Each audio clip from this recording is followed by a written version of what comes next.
Hi, I'm Nicolaj. I'm a violinist turned violist, but most of all I'm one of those hopeless fools hoping to become a media composer way too late in life. Recently I created my first sample library using just a single viola, slightly unusual articulations, and Kristen has kindly asked me if perhaps I wanted to show you guys why I did it and how I did it. I did it mostly as an experiment to learn about sampling and to create something unusual, also out of curiosity. About a year ago I recorded this particular articulation for a project I did, and I thought it would be way more convenient to have this as a sample library so I can go in and change notes after the fact if I change my mind. Also because of this. Because one of the quickest routes to you developing your own voice is to create your own sounds. It was recorded in a World War II bomb shelter in the center of Copenhagen. Unfortunately, I can't show you more than this little time-lapse video which covers the recording of a single note. Because as you may have guessed, I'm no longer in Copenhagen. I'm here in Hanoi, in a second home. But first, I need to get some lunch, and then I need to go buy something which you don't normally think about when you think viola and sampling.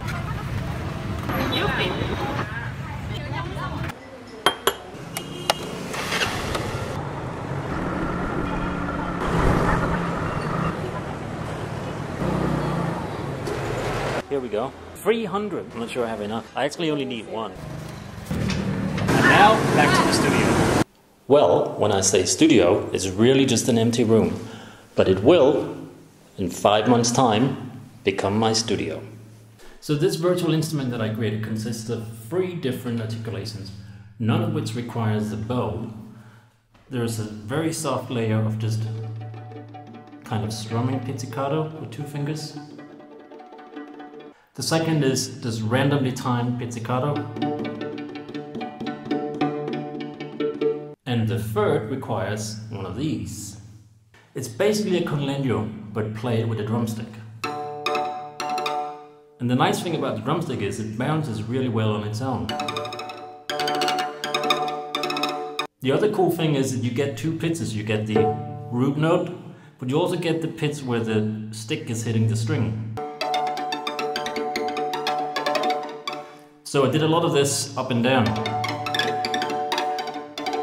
to get as much chaos in there as possible. First of all, sorry for the incredibly reverberant room I'm recording this in, and the screen recording is freaking out my Mac a little bit, so there is going to be some fan noise.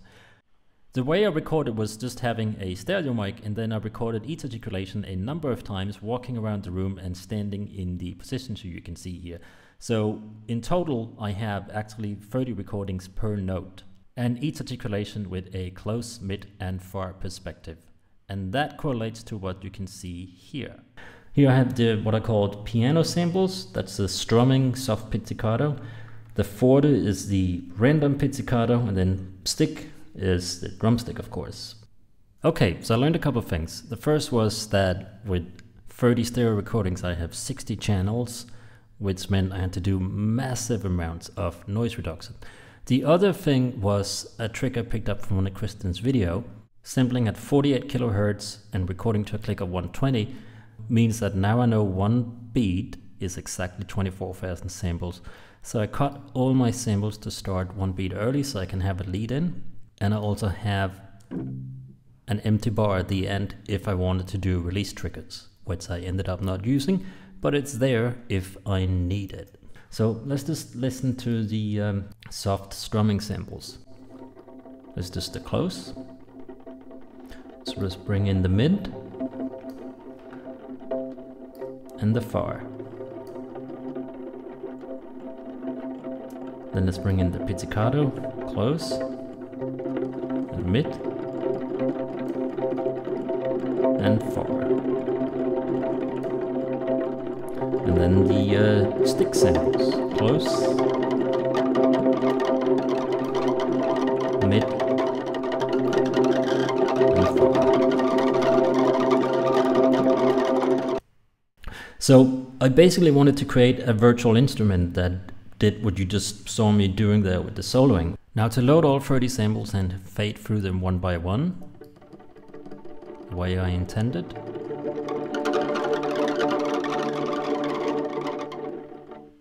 That would just max out the polyphony in EXS, which is 64. So what I did was I grouped my samples into the groups of close, mid, and far for each articulation and balance that out as a single sample, which means that I have 9 dynamic layers for each note, if you will. Unfortunately, because I had to catch a flight to Vietnam, I only had time to actually record from the open C string, this, and up to, if I remember correctly, the E. So I had to do a little bit of cheating to get the 3 octaves that I wanted. So everything else is pitch shifted and it sounds more and more unnatural. I also wanted to go down to the cello range.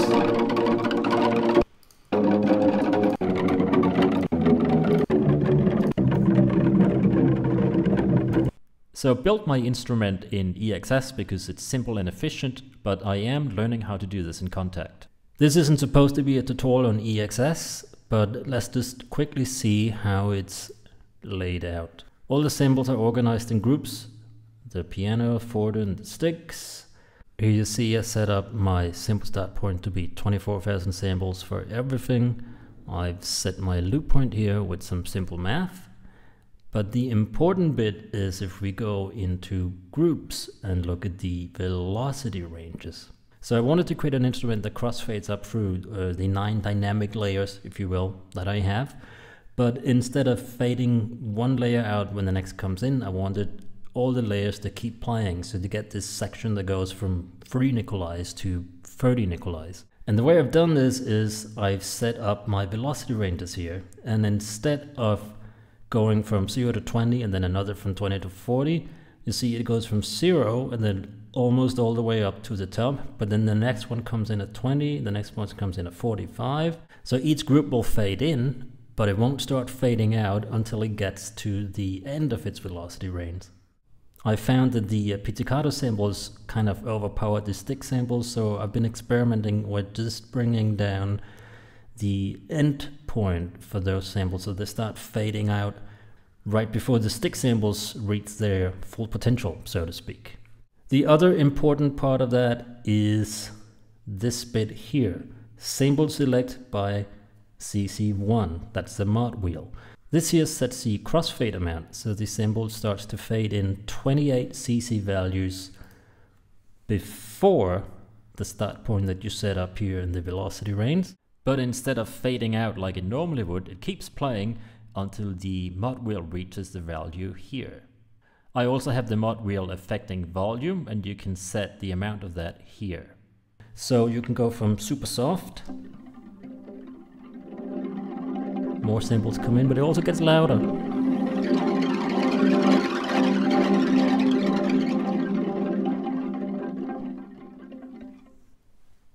The split slider here means that velocity affects the starting volume of individual notes, so you can use velocity to bring out a specific note in a chord if you want. And that's pretty much all there is to it. Gotta love EXS. I intended for this to be scary, and I wanted to use it on a horror thing that I'm doing, and it certainly can be if you get like a low drone going, and then a cluster chord.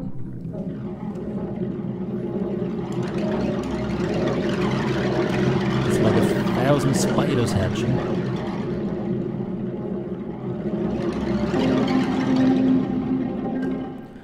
But as a friend pointed out to me, it can also sound quite beautiful.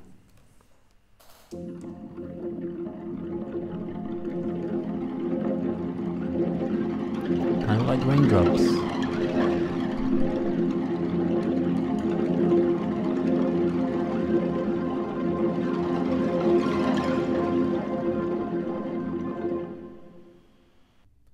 I'm really pleased with how this turned out, and I learned a ton about sampling from doing it.